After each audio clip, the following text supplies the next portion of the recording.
Bom, pessoal, então, para a nossa discussão de hoje, eu trouxe alguns temas diferentes. Dentre os temas que eu trouxe para a nossa discussão, encontram-se os dois assuntos que aparecem no título e na capinha deste vídeo. Só que eu trouxe outros temas para a discussão aqui também. Todos os assuntos que serão discutidos aqui encontram-se na linha do tempo aqui embaixo, porque eu fiz a minutagem deste vídeo, ou seja, eu separei as diferentes partes, os diferentes temas que serão abordados aqui conforme o tempo, para que vocês possam selecionar qual tema ou quais temas deste vídeo vocês querem assistir, ou se vão assistir ao vídeo inteiro e a todos os assuntos. Fica a critério de vocês essa decisão. O primeiro tema que eu trago para a nossa discussão aparece nessa primeira tela. Coloquei aí para vocês uma foto do presidente ucraniano, o Volodymyr Zelensky, e lá no topo da tela eu coloco o seguinte título: o Zelensky fala sobre um possível cessar-fogo. A questão é a seguinte: se isso representa uma pressão, uma chantagem do Zelensky sobre a OTAN ameaçando um acordo de cessar-fogo com a Rússia para pressionar a OTAN a enviar mais armas e armas mais modernas para a Ucrânia, ou se isso realmente representa aquilo que o governo ucraniano, a base do seu governo, está pensando, nós não sabemos. Muito embora eu pense que isso tem muito mais a ver com uma pressão e uma chantagem do Zelensky sobre a OTAN do que propriamente o Zelensky anunciando que irá partir por um acordo de cessar-fogo. Acho que isso é uma pressão do Zelensky. Ou vocês nos mantêm, isso falando em relação à OTAN, ou a OTAN mantém a Ucrânia abastecida devidamente com armas modernas em grande quantidade, ou senão seremos obrigados a chegar a um acordo com a Rússia. Por quê? Porque não conseguiremos manter o mesmo desempenho em campo de batalha. Lógico que isso tem um enorme fundo de verdade. Por quê? Porque não fosse o trabalho que a OTAN está fazendo, não fossem as armas da OTAN, não fosse o apoio logístico da OTAN, estratégico, não fosse toda a participação da OTAN, que está colocando praticamente a organização do Tratado do Atlântico Norte num conflito semidireto com a Rússia, a Ucrânia já teria, esse conflito já teria terminado há muito tempo.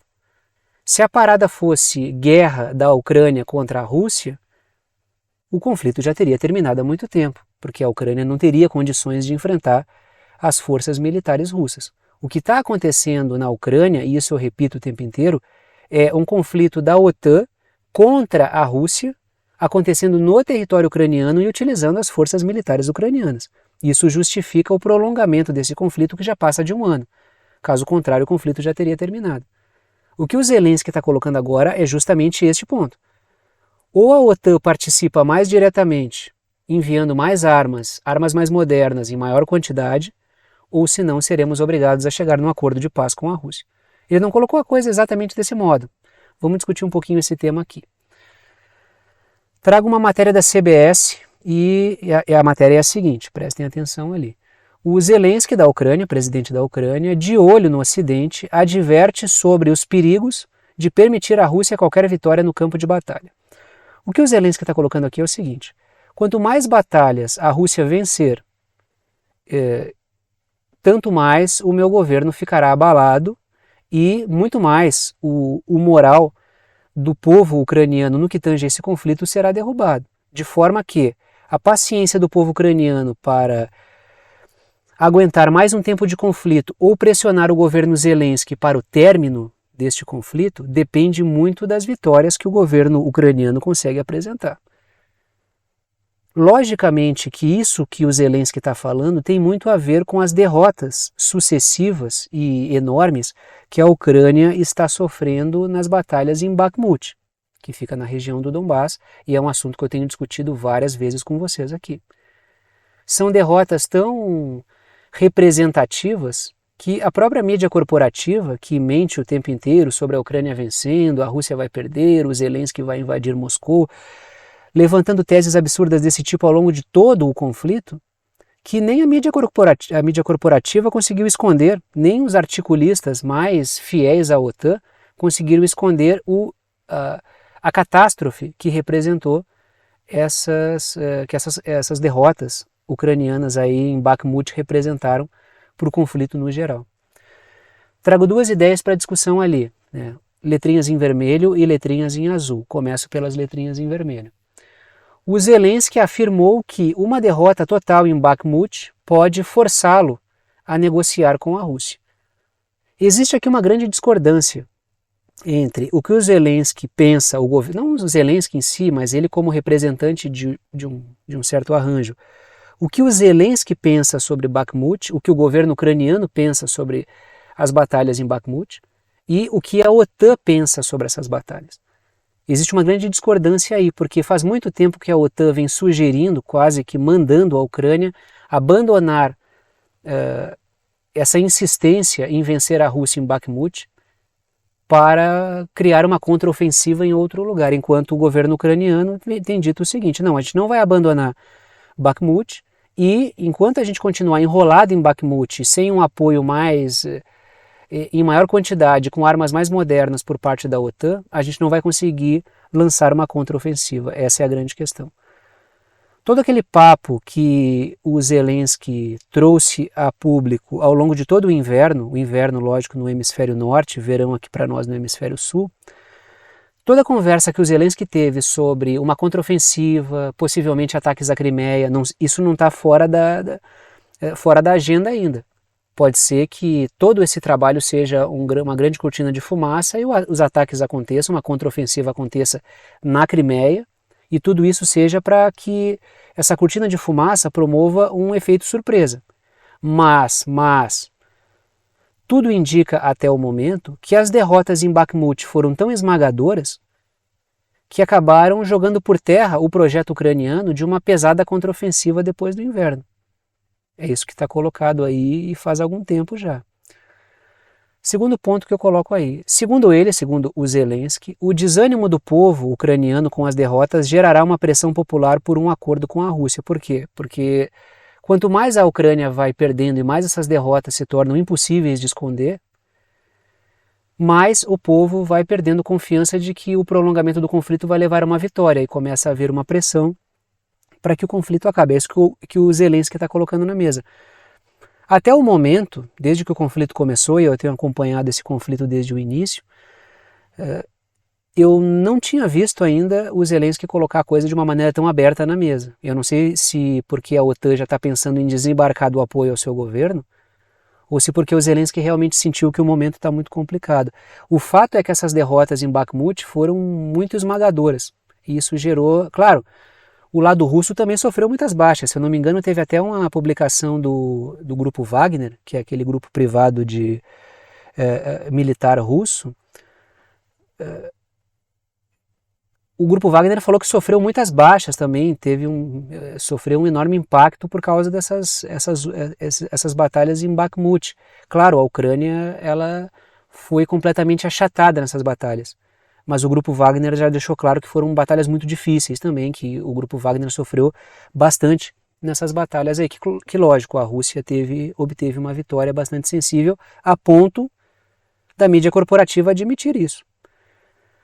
Trago aí mais uma foto do Zelensky, foto meramente ilustrativa, né? Estamos falando do governo ucraniano ainda, continuo no mesmo assunto, e trago 2 pontos. O primeiro deles é o seguinte: as forças da OTAN estimularam Zelensky a desistir de Bakhmut e lançar uma contraofensiva em outra região, que o governo ucraniano já disse não ser possível, sem mais armas, ou seja, que é aquilo que eu comentei com vocês antes. A OTAN falou para o governo Zelensky desistir de Bakhmut. O governo Zelensky falou: não, isso aqui é um ponto importante para nós. A partir da vitória em Bakhmut, a Rússia tem um ponto privilegiado para detonar vários pontos ucranianos ali. E é isso que o governo ucraniano está colocando. Já as forças da OTAN acham que uma contraofensiva ucraniana em outros pontos, e leia-se aí principalmente uma contraofensiva na Crimeia, poderia forçar a Rússia a sentar para negociar. O que eu percebo é uma contraofensiva ucraniana na Crimeia levaria a uma resposta, uma tréplica russa pesadíssima, que transformaria a Ucrânia numa pilha de escombros ainda maior do que tem se apresentado. Essa é a questão. Mas como a OTAN não está nem aí para a Ucrânia, então logicamente que o governo Zelensky, né, ele foi uma ferramenta da OTAN, mas logicamente que o Zelensky é ucraniano, o seu governo, também a sua base de governo é ucraniana. O Zelensky percebe que no horizonte se avoluma uma tempestade enorme, na qual inclusive ele pode ser apiado do poder, pode ser abandonado pelas forças que têm sustentado ele, e ele já deve estar vislumbrando alguma coisa. Justamente por isso esses posicionamentos dele aí. Por um motivo ou por outro, seja porque ele está enxergando uma possível derrota muito breve, ou se ele está vendo que a OTAN pode abandoná-lo, o que resultaria numa derrota nesse conflito, a questão é, o governo ucraniano está em maus lençóis. Segundo ponto que eu trago para a discussão é o seguinte: o Zelensky pode estar acenando com um acordo para a Rússia para pressionar a OTAN a enviar armas mais modernas para a Ucrânia, que é a segunda possibilidade que eu trouxe aqui logo no início dessa análise. Então aguardemos os próximos acontecimentos para a gente ver se o Zelensky está chantageando a OTAN, pressionando a OTAN a enviar armas mais modernas, ou se realmente uma derrota aí já está se avolumando no horizonte e o Zelensky já está meio que antecipando isso. Acho que é a hipótese da chantagem e da pressão. Acho que ainda tem bastante lenha para queimar nesse conflito aí. Penso eu, não estou lá dentro para saber, mas acho que ainda tem coisa para rolar ainda nesse conflito aí. Aí eu trago uma pergunta, continuo no mesmo assunto, só que agora vamos falar um pouquinho sobre a questão da China, porque a matéria que ganhou a mídia nas últimas horas, pelo menos até o momento em que eu gravei esse vídeo aqui, é justamente essa.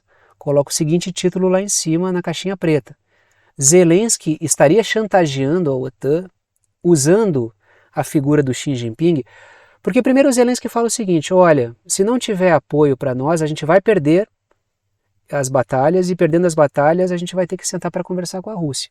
Agora prestem atenção nessa matéria aqui da Fox News, matéria que inclusive ganhou a mídia corporativa brasileira, tá? Isso aqui estava bem ranqueado aí nas pesquisas até na mídia brasileira.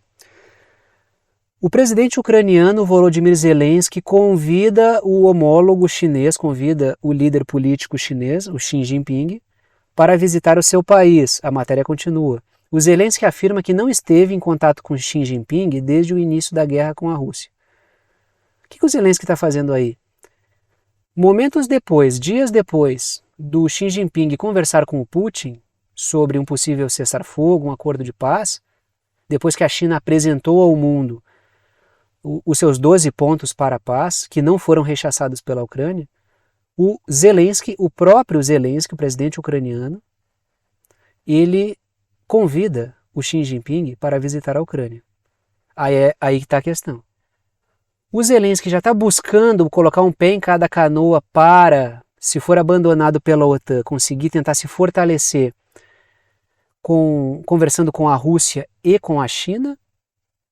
Ou será que o Zelensky está fazendo esse trabalho para chantagear? Esse é o ponto aí, né? Lógico, porque como ainda tem muita coisa para acontecer no conflito na Ucrânia, pelo menos assim eu vejo, o Zelensky pode estar explorando esse convite do Xi Jinping para um acordo de paz para flertar com a China, para pressionar a OTAN a mandar mais armas. É isso que está colocado aí que eu estou trazendo. Foto do Xi Jinping, foto meramente ilustrativa, e eu trago 2 pontos. O primeiro deles é o seguinte: uma semana após o Xi Jinping visitar o Putin, o Zelensky convida o líder político chinês para visitar a Ucrânia. Sendo que o Xi Jinping falou isso: eu vou conversar com o Putin e depois eu vou conversar com o Zelensky. E vou tentar propor aí um acordo de paz, que está deixando os cabelos dos membros da OTAN brancos. Porque se a China consegue intermediar um acordo de paz entre a Rússia e a Ucrânia e coloca fim ao conflito na Ucrânia, é uma vitória esmagadora da China, diplomaticamente falando. Por quê? Os caras já conseguiram botar para conversar os iranianos e os sauditas. Isso já foi uma grande vitória diplomática chinesa. A China tem trabalhado para estabilizar a economia global, criticando aí a quebra nas cadeias de suprimentos, criticando boicotes e sanções. A China está se apresentando como a força que está tentando trazer a estabilidade, enquanto a OTAN está ficando cada vez mais evidenciada como a força que traz o caos. Agora o Zelensky convida o Xi Jinping para ir até a Ucrânia. Qual Zelensky? Aquele mesmo Zelensky que foi cantado em prosa e verso como o ator que virou um herói de guerra pela mídia corporativa ligada à OTAN. Como é que se destrói a figura do Zelensky? Os caras têm muita arma, né? A partir do momento em que o Zelensky tentar sair da função de fantoche, logicamente que os caras têm um arsenal aí de informações sobre o Zelensky, que faz parte de um governo mega podre na Ucrânia, para destruir a imagem dele. Segundo ponto, a Ucrânia jamais rechaçou uma mediação de paz chinesa para o conflito, o que preocupa a OTAN. A Ucrânia nunca disse que a China estava ao lado da Rússia.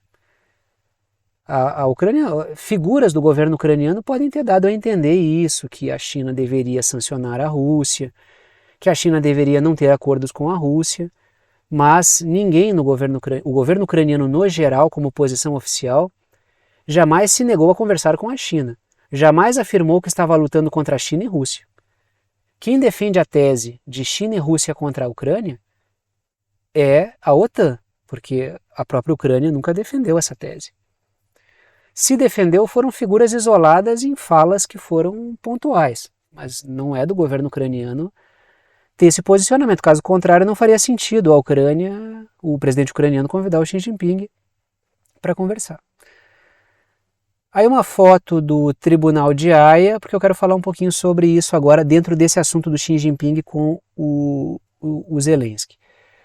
Primeiro ponto que eu trago ali é o seguinte: a OTAN usou o Tribunal de Haia para tentar macular a mediação chinesa ao emitir um mandado de prisão contra o Putin, assunto que eu já discuti bastante com vocês aqui.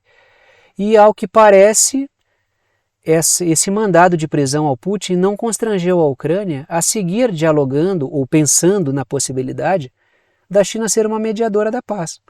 Porque a ideia de transformar o Putin num criminoso internacional seria pressionar os governos a não conversarem com o Putin, não receberem o Putin, e pressionar o governo Zelensky a não sentar para conversar com o Putin, muito menos mediado pela China. Por quê? Porque estaria conversando com um genocida, um criminoso, segundo o Tribunal de Haia. Só que isso não mudou a rota da Ucrânia de ouvir o que a China tem a dizer.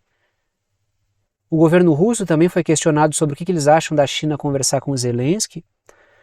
O governo, sobre o convite, né, e se o Xi Jinping topar aí, o que o governo russo acha? O governo russo disse, olha, a gente acha ótimo, a China tem todo o equilíbrio do mundo para mediar essa relação. Então, os dois lados, até o momento, estão vendo a China como um bom mediador, isso já é um passo muito importante. Vai depender se o governo Zelensky tem ou não tem autonomia para levar à frente esse diálogo. Eu acho que não tem, mas que a coisa é muito interessante, ela é. Segundo ponto. Se houver o avanço chinês na mediação da paz, isso representará um duro golpe na OTAN e uma vitória da diplomacia chinesa.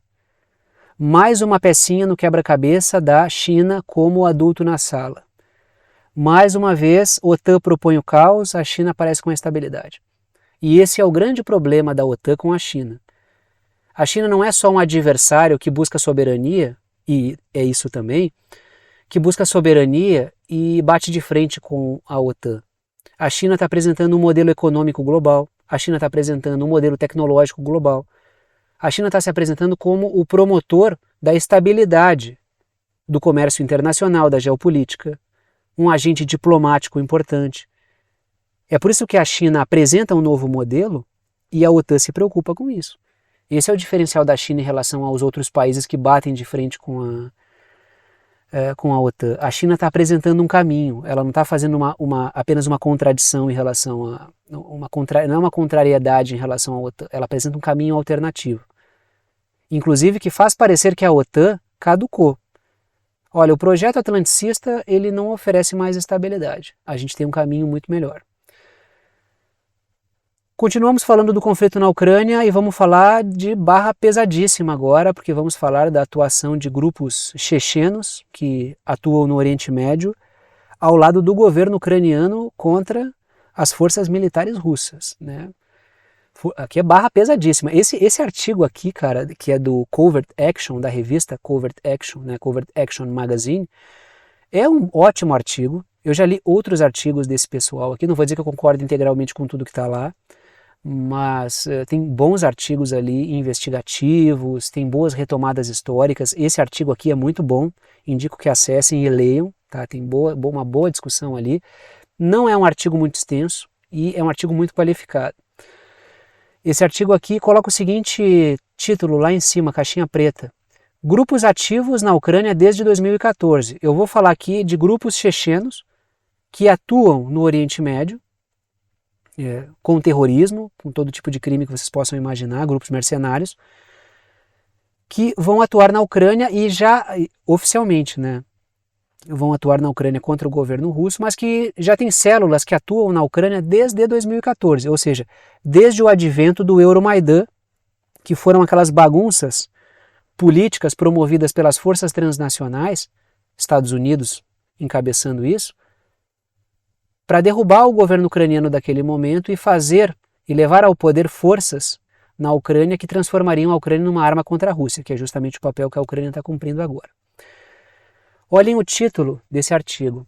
Combatentes chechenos assinam acordo com a Ucrânia para formar brigada totalmente chechena para combater os russos.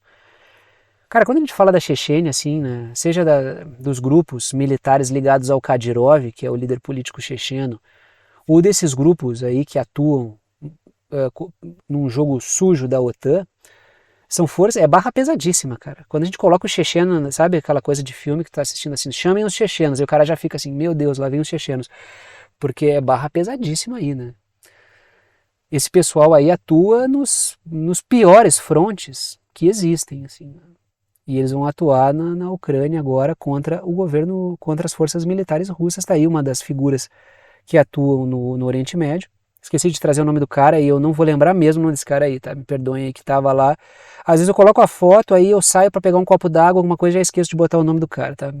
Vocês que acompanham sabem que seguido eu esqueço de botar os nomes aí. Trago duas ideias para discussão aí. A primeira delas é a seguinte.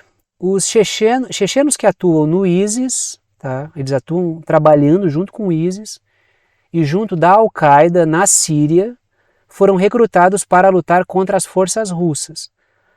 Ora, isso para mim, nem precisaria. Tem uma outra análise que eu fiz aqui no canal, já faz meses já, tá? Na qual eu trago ali como o governo Obama ele estruturou o terrorismo na Síria. Eu já fiz essa discussão, então não é nenhuma novidade. Tá? Já lá tem e-mail, né, de figuras que trabalharam no governo Obama e hoje trabalham no governo Biden, dizendo, não, a Al-Qaeda está do nosso lado, não tem problema, está tudo tranquilo. Então isso não é nenhuma novidade. Que os Estados Unidos estruturaram o terrorismo para depois aparecer como aqueles cavaleiros com o cavalo branco para salvar a colheita, não é nenhuma novidade. Agora, tu coloca essa questão, chechenos que atuam no ISIS e na Al-Qaeda vão trabalhar junto com o governo ucraniano, que é instrumentalizado pela OTAN, isso coloca ainda mais o ISIS e a Al-Qaeda e outros grupos terroristas no colo da OTAN. Por quê? Porque são crias desse mesmo pessoal. Segundo ponto, o Putin já conta com o apoio do governo checheno, do Kadyrov, né, das forças, das brigadas lá, das forças militares chechenas, para enfrentar essas forças recrutadas pela Ucrânia na Síria. Então tem grupo checheno atuando ao lado da Ucrânia e as forças militares oficiais da Chechênia, que por causa da parceria que existe entre o governo checheno e o Putin, né, entre o Kadyrov e o Putin, estão atuando contra esse pessoal dentro da Ucrânia, que já estão lá. Eu já fiz essa discussão outras vezes aqui no canal, eu já falei muito mais de passagem, mas eu já falei outras vezes aqui sobre esse pessoal da Chechênia, uns do lado russo, do governo, então, ou seja, o governo checheno ao lado da Rússia e esse pessoal aí criminoso ao lado do governo ucraniano. Né? Ali está a Chechênia no mapa, o xizinho ali e aquela área circulada ali é a Chechênia, né? Ao norte da Geórgia ali. Aquela parte de cima ali ao norte é o território russo, tá? Então continuamos aqui. Trago 3 pontos para discussão. O primeiro deles é o seguinte. A iniciativa de levar os grupos, os caras que atuaram junto com o terrorismo na Síria para a Ucrânia, atrairá outros grupos mercenários terroristas para dentro da Ucrânia, o que é um risco para o povo ucraniano, ou seja, o conflito acaba e esse pessoal continua lá depois. Segundo ponto, mais uma vez vemos a OTAN com laços estreitos no financiamento do terrorismo, já que isso aí... E o artigo, inclusive eu botei no último ponto ali, ó, o artigo explora a história anglo-yankee, ou seja, dos britânicos e dos Estados Unidos, na instrumentalização de grupos no mundo islâmico para atuar contra adversários políticos dos mais variados. Desde grupos do Afeganistão ali, né, inclusive, que atuaram durante a Guerra Fria contra a invasão soviética. Então tem todo um histórico de grupos recrutados pelos Estados Unidos, instrumentalizados pelos Estados Unidos, para enfrentar governos soberanos, países que eram adversários desafetos dos Estados Unidos ao longo da história. Os britânicos também fizeram isso. O artigo faz uma retomada muito rápida, claro, nada exaustivo, até o século XIX, ali faz uma discussão bem interessante. Eu sugiro que leiam esse artigo, porque ele é um artigo muito bom, tá? Vai rechear vocês de informações. Se é que vocês não têm essas informações, vocês vão ser recheados ali com algumas informações muito boas. Vamos falar da visita da Tsai Ing-wen, eu acho que é assim que se pronuncia, espero que seja, né? Se pronuncia o nome da presidente de Taiwan, porque vamos falar um pouquinho sobre a visita dela aos Estados Unidos e também à América Central. Vamos falar um pouquinho aí sobre essa questão da geopolítica China, Estados Unidos e Taiwan. Lembrando, vou lembrar sempre que necessário e até quando não necessário. Taiwan é parte integrante do território chinês com autonomia administrativa. Os próprios Yankees, o próprio governo dos Estados Unidos reconheceu em 1979 que todas as discussões que dizem respeito a Taiwan devem passar antes por Pequim, ou seja, passam antes pela China. Este é o princípio de uma só China. Colocado isso, vamos para a discussão e vamos cair na contradição dos Estados Unidos aqui, né? Caixinha preta lá em cima coloca o seguinte título: os Yankees montam outro caos diplomático. Por que eu falo outro caos diplomático ligado à China e Taiwan? Porque já teve aquele episódio absurdo da Nancy Pelosi visitando Taiwan lá no passado, assunto que eu esgotei aqui. Falei até vocês encherem o saco aqui no canal. Matéria da Reuters. A presidente de Taiwan de Taiwan inicia escala sensível nos Estados Unidos. A China adverte contra essas reuniões. Por que a China está advertindo? Aí alguém pode dizer, algum desavisado, né? Mas o que a China tem a ver com Taiwan? Por que a China tem? O que o presidente de Taiwan ir lá tem a ver? Tem tudo a ver. Sobretudo quando ela vai nos Estados Unidos, que reconhece o princípio de uma só China. E esse é o problema. Ora, se todo o assunto sobre Taiwan passa antes por Pequim, o que diabos a representante de Taiwan, que é parte integrante da China, reconhecida pelos Estados Unidos, está indo num país que reconhece esse princípio contra a vontade da China? Falando desse jeito fica até ridículo, né? Mas é justamente isso que é. Trago 2 pontos para a discussão. O primeiro deles, a presidente de Taiwan deve se encontrar com o líder do Congresso dos Estados Unidos. Isso aí é um caso Nancy Pelosi 2.0. A China falou, não façam isso. Isso é uma afronta ao princípio de uma só China. Segundo ponto, a presidente de Taiwan também fará visitas a países da América Central. A América Central que tem flertado forte com a China e estão aí sedentas para entrar na nova Rota da Seda, já que os Estados Unidos não vêm oferecendo muitas vantagens econômicas e comerciais, os países da América Central já estão de olho na China. Trago ali um mapinha que aparece Belize e a Guatemala. Esqueci de pintar Honduras ali, deveria pintar também porque eu vou falar dela, mas enfim, continuamos aqui, né? E trago 2 ideias. A primeira delas é a seguinte: dias atrás Honduras rompeu com Taiwan para estreitar relações comerciais com a nova Rota da Seda da China. Uma parte considerável dos países que reconhecem Taiwan e dialogam diretamente com Taiwan estão na América Central. Lógico que isso aí faz parte da pressão dos Estados Unidos para que eles reconheçam Taiwan. Só que, conforme a coisa vai andando e a China apresenta-se como interessante, esses países vão pensando, opa, eu não vou mais reconhecer Taiwan, não vou mais dialogar diretamente com Taiwan porque eu quero vantagens com a China. Aí vão abandonando esse barco. Isso está preocupando os Estados Unidos. Trago um segundo ponto ali. Por que eu coloquei ali a Guatemala e Belize? Porque a presidente de Taiwan vai visitar esses países aí, tá? Para ver se ela consegue manter eles no barco, né? Segundo ponto, Quando a Nancy Pelosi visitou Taiwan, a China respondeu com o avanço de suas forças militares sobre o entorno da ilha Taiwan, através de exercícios militares. Ela estava ali defendendo o princípio de uma só China. Ela não disse que fará o mesmo. Até onde eu li, a China nem disse o que ela vai fazer. Ela só falou que vai haver retaliação, vai ter resposta. Então vamos acompanhar, e até o momento que eu estou gravando esse vídeo eu não vi se conversaram ou não, ou se vão conversar ou não.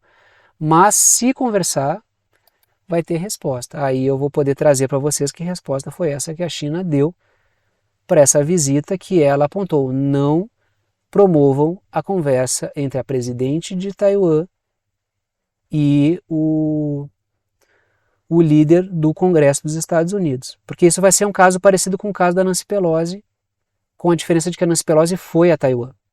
E agora a presidente de Taiwan está indo até os Estados Unidos. Tem polêmica envolvendo Israel, né? O Estado de Israel, ele tem um histórico de polêmicas e de ataques contra os mais variados povos, aí, sobretudo os palestinos, né? E sobretudo povos muçulmanos. E parece que esse governo que está aí agora, um governo de base de extrema-direita sionista, né, que é o governo que compõe a base do governo Netanyahu, o Netanyahu por si só, compondo, ele sendo liderança de uma base mais moderada, ele acaba sendo mais moderado. O Netanyahu é um político fisiológico. Ele vai ter a cara do arranjo que dá sustentação para ele no parlamento. O grande problema é que a base de sustentação, uma parte dela, do atual governo, que dá maioria no parlamento por Netanyahu, é a extrema-direita sionista, é o proto-fascismo sionista. Aí ele vai adotar essa linguagem e essa postura. E esse governo Netanyahu aí está, né? Tudo que o Netanyahu disse que faria avançar, e tudo até que ele fez avançar os acordos de Abraão no governo anterior, ele está tirando tudo na lata do lixo agora por causa dessa extrema-direita sionista aí. Não que eu esteja torcendo para o Estado de Israel, longe de mim, né? Quem acompanha aqui o canal sabe que eu não torço nem para o Netanyahu nem para nada. Mas que esse pessoal está detonando as relações diplomáticas do Estado de Israel, isso é bem verdade. Eu estou naquela linha, por mim, que se matem, porque tanto os liberais sionistas quanto a extrema-direita sionista não valem nem a comida que come. Então, por mim, quanto mais desgaste, melhor. Trago ali o seguinte título: mais países tendo problemas com Israel. Olhem essa matéria aqui. A FIFA retira a Indonésia da Copa do Mundo Sub-20 por política anti-Israel. Então, qual é o ponto aqui? Pelo que eu entendi, a Copa Sub-20 seria sediada na Indonésia. E o governo da Indonésia se recusou a receber a delegação de Israel. E justamente por isso a FIFA retirou a Indonésia, né, do processo aí. Então temos um caso... Isso aí também estava na mídia corporativa brasileira, né, porque foi um caso bastante que ganhou o holofote aí. Está aí o Gianni Infantino, que é o dirigente da FIFA, e trago duas ideias para discussão. A primeira delas é a seguinte: o governo da Indonésia atendeu a protestos do povo, exigindo que o país não recebesse a delegação de Israel. Houve uma série de processos na Indonésia pressionando o governo da Indonésia a não receber a delegação de Israel. Porque, coloco no segundo ponto ali, os protestos na Indonésia devem-se à violência de Israel contra o povo palestino. Os grupos sionistas de extrema-direita que dão base ao governo Netanyahu estão indo tão além daquilo que, não vou nem dizer que é o normal, porque o Estado de Israel ele tem um rolo compressor sobre os palestinos já faz bastante tempo, mas esse pessoal da extrema-direita amplificou tanto esse esmagamento dos palestinos, essa violência contra os palestinos, que isso está ferindo o bom senso da população islâmica do mundo inteiro.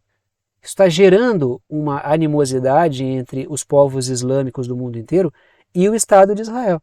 E diga-se de passagem, não vai ser só com os povos islâmicos, porque eu trouxe aqui para o canal notícias sobre esse pessoal da extrema-direita sionista lá no Estado de Israel atacando cristãos também. Então não é só com os palestinos que vai ter problema, com os palestinos muçulmanos que vai ter problema, porque tem palestinos católicos também, né? Coloquei no mapinha aí a Indonésia, espacializando a discussão para a gente colocar a Indonésia no mapa, sabermos de que região estamos falando aqui, né? Para quem não sabe, logicamente, é sempre importante trazer os mapinhas.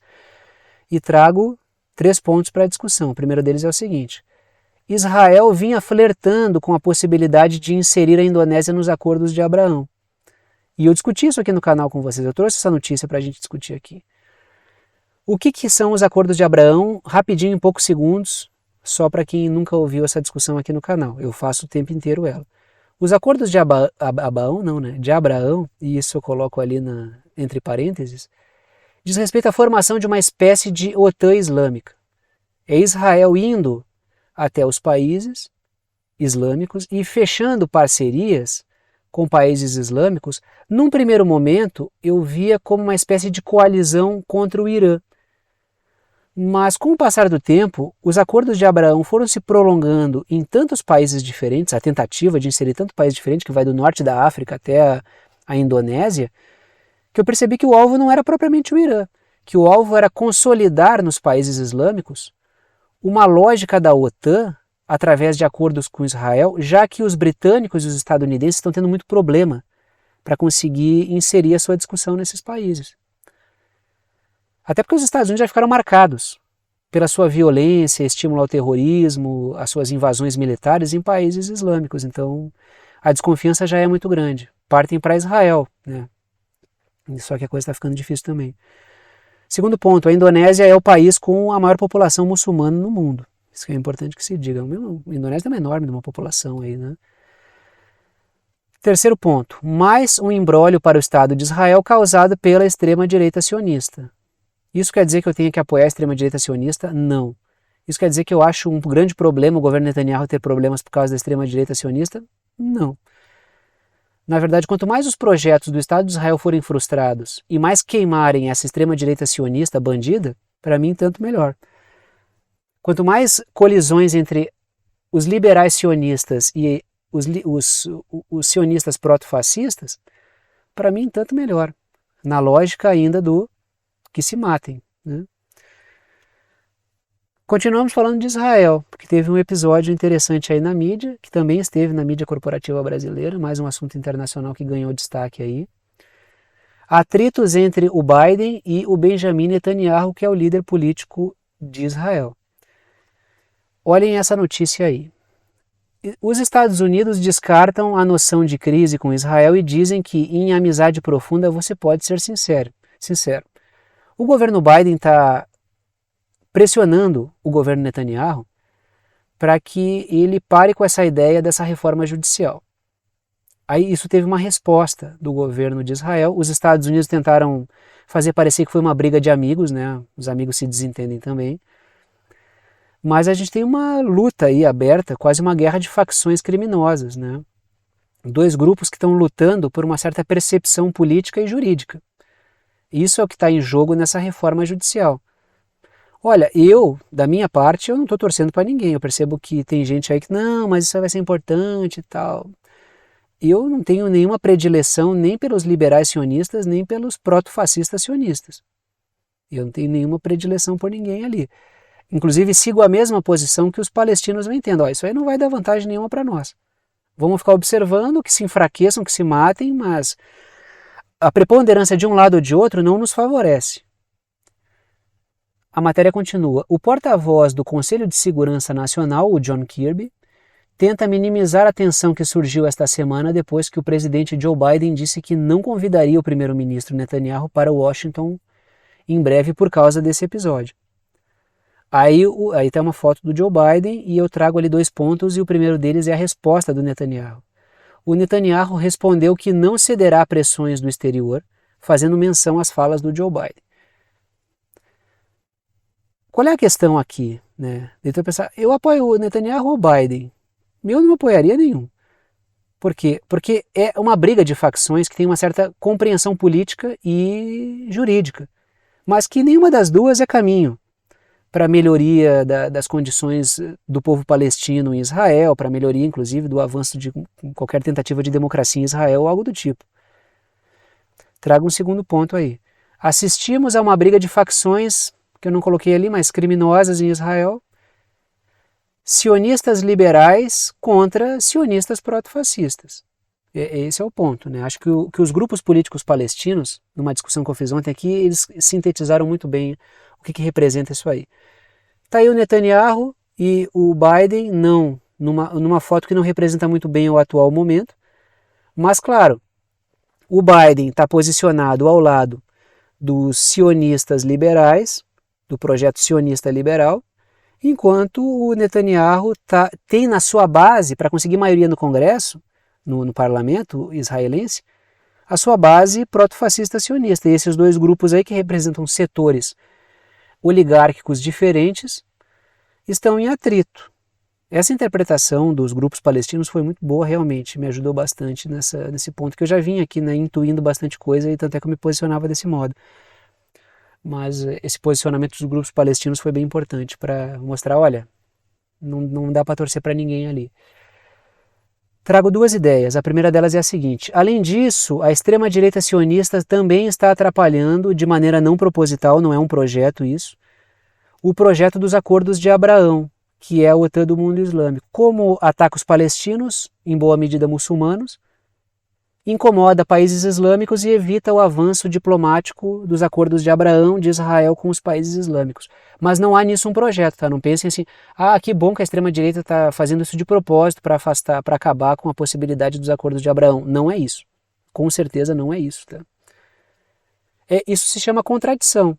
Tu tem o quê? Um projeto doméstico colidindo com um projeto internacional do governo Netanyahu. Por quê? Porque são bases diferentes que compõem o governo dele. E é contradição, né? Segundo ponto, grupos palestinos já afirmaram que a atual disputa trata-se de um choque entre antigas e novas elites e de seus representantes políticos, que é o que eu comentei com vocês. Continuamos no Oriente Médio e vamos falar da Arábia Saudita. Coloco o seguinte título ali em cima. A Arábia Saudita integrando-se à Eurásia. Por quê? Trago a seguinte matéria da Reuters.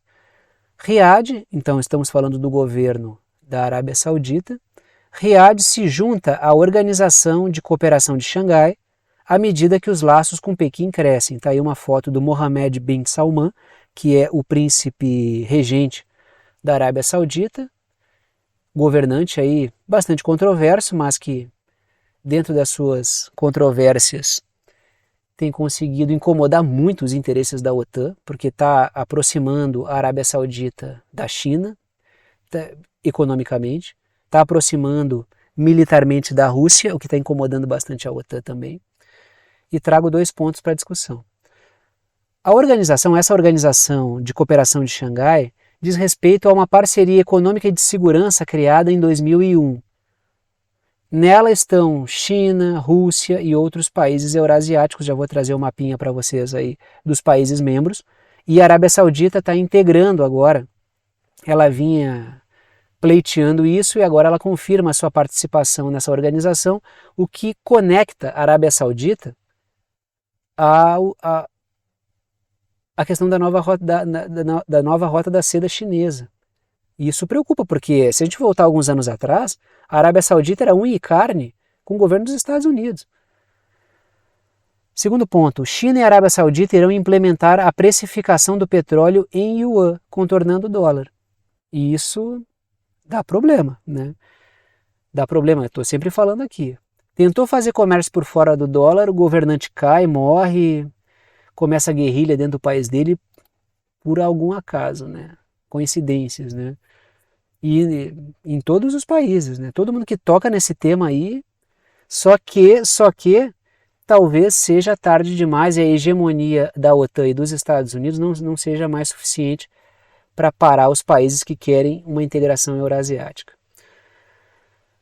Então aí os países membros então, os países membros de todas as formas, os membros permanentes, os observadores, os parceiros de diálogo, então tem os interessados em participar, inclusive a Arábia Saudita ali, né, esse mapa não está nem atualizado. A Arábia Saudita agora ela se tornou, acho que um observador ou um parceiro para diálogo, não me recordo exatamente.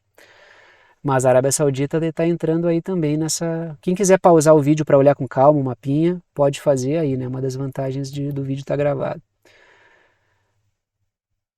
Trago aí mais uma matéria da Reuters e agora vamos trazer a discussão aqui para a América do Sul. Tá? Vamos falar um pouquinho do Paraguai. Os Estados Unidos temem a aproximação China e Paraguai, porque o Paraguai tem feito vários, não só o Paraguai e o Uruguai tem feito isso bastante também, feito vários acenos ao governo chinês. E isso está preocupando os Estados Unidos. Aí essa matéria aqui cai como uma luva nessa discussão. Vice-diretor da CIA recebe Abdo Benítez, que é o presidente do Paraguai, em rara visita. Ou seja, a CIA está conversando com o governo do Paraguai. E não é só o Abdo Benítez, é o Abdo Benítez, né? É Benítez sobre o nome desse cara também, né? Eu não me recordo exatamente, é Abdo Benítez, acho que é todo o nome do presidente do Paraguai. Não é só conversa do Abdo Benítez com a CIA, é encontro de vários representantes do governo paraguaio com representantes do governo dos Estados Unidos. É quase tá rolando quase uma conferência Paraguai-Estados Unidos nos últimos dias e tem mais encontro para acontecer. Por quê? Porque os Estados Unidos estão muito preocupados com o posicionamento do Paraguai no que diz respeito à China. Inclusive, eu já li artigo ligado de centro de estudo ligado à OTAN e da mídia, não sei se foi da mídia corporativa ou de algum think tank ligado à OTAN, falando sobre o risco e o medo que os Estados Unidos estão tendo de que o Paraguai seja um próximo país a estreitar relações com a China e cortar suas relações com Taiwan. Existe essa preocupação aí. Está aí o Paraguai no mapa e eu coloco duas ideias para discussão. A primeira delas é a seguinte: os Yankees já revelaram o medo do Paraguai romper relações com Taiwan para estreitar com a China. Comercializar com a China é cada vez mais atrativo. A China apresenta-se cada vez mais como o país capaz de oferecer estabilidade. E isso está fazendo com que a China vire um grande polo gravitacional. E muito mais do que sempre foi, né? Uma coisa cada vez mais impressionante, né? A China já vinha atraindo muitos interesses e cada vez mais a China torna-se aí um polo extremamente interessante e atrator de relações comerciais. E o Paraguai está nessa esteira aí, cada vez mais. Isso está preocupando o governo dos Estados Unidos. Outra informação importante: 2023 é ano de eleição presidencial no Paraguai. Por isso, as várias reuniões com os Yankees. Se eu não me engano, o Abdo Benítez não vai concorrer à reeleição. Então significa que os dados estão rolando aí. Vai ter, se eu não me engano, vai ter uma porrada de candidato aí nessa eleição do Paraguai, tá? Mas isso aí é tema para outra discussão. Dito isso, paro por aqui. Momento urso da bunda caída, que é aquele momento de passar o chapéu para quem pode e quer apoiar o canal aí, né, que gosta do canal. Pode apoiar através de boleto bancário ou cartão de crédito. Tá aí o endereço do Apoia-se, que é a plataforma que permite o apoio por boleto ou por cartão. O link está na descrição embaixo do vídeo. Pode apoiar por Pix, a chave Pix está aí também, é uma chave de e-mail, é pixverdadeconcreta@gmail.com. Uns colocam CPF, outros colocam o número do telefone, outros colocam CNPJ e eu estou colocando aqui o e-mail, que é a chave Pix, tá? Tu vai lá e digita pixverdadeconcreta@gmail.com e tu pode fazer o Pix para este canal, para mim aqui, né? E ele é fundamental para a manutenção do trabalho. Tanto por Pix, quanto por boleto, quanto por cartão, ou seja, pelo Apoia-se ou pelo Pix, pode ajudar com o valor que quiser, uma ajuda solidária, ajuda quem pode, ajuda quem quer e o conteúdo fica aberto para todo mundo. Tá? Ou pode ajudar pelo botão Seja Membro, que fica embaixo do vídeo e ajuda direto pelo YouTube. Tá aí, não tá nem aí o link, né? O botão fica embaixo do vídeo, tem um botão lá escrito Seja Membro, aí tem faixas de valor que eu coloco ali, do 8 ao 80, e aí vocês podem determinar se contribuem ou não e com quanto contribuem. Agradeço a todos que apoiam, são vocês que mantêm esse trabalho diário funcionando. Vou parando por aqui e tchau para vocês.